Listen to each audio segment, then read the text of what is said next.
හැබැයි කොහෙන් හරි ඒකිටේ ජීවිතේ හම්බෙනකොට මං කොහොමද ගුණමකෝ ආත්මාර්ථකාමීෙක් වගේ ඒවට අකුල් හෙලන්නේ? මොකද්ද කියනවාක තියෙන ප්‍රශ්නේ? අය දැන් තමස මෙහෙම බොන්නේ?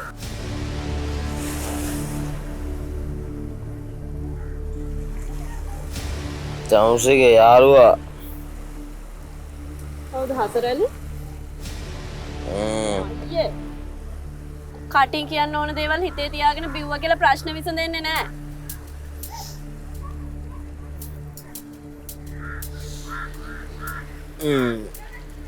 කටින් කියන දේවල් තියා ළඟ ඉන්න මිනිස්සුන්ව තේරුම් ගන්නවත් බැරි වුනේ එක මොන කතාවද?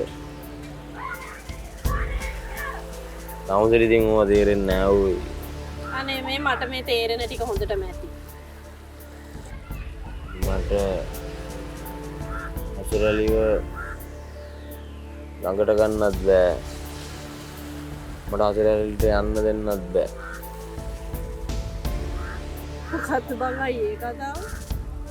ඇතුවත් බෑ නැතුවත් බෑ කියන්නේ?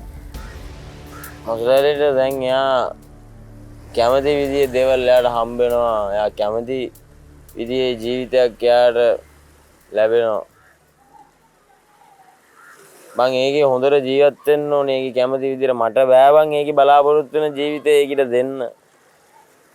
හැබැයි කොහෙන් හරි ඒකිටේ ජීවිතේ හම්බෙනකොට මං කොහොමද ගුණමකෝ ආත්මාර්ථකාමීෙක් වගේ ඒවට අකුල් හෙලන්නේ?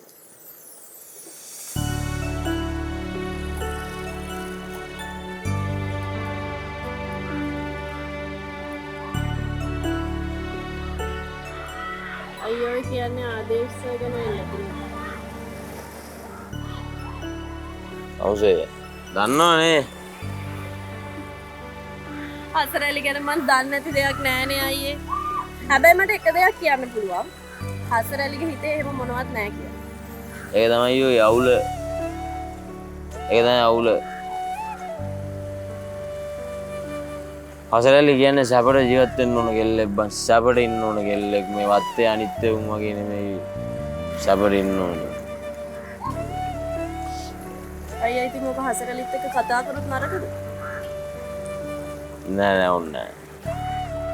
දැන් ඔය ඉස්සරහට යන එක ඉස්සරහට යන්න දෙන්න ඕනේ. ආයෙ නිකන් අනම්මනම් කියලා ඔළුව කාලා කකුල පස්සට තියවන්න හොඳ නෑ.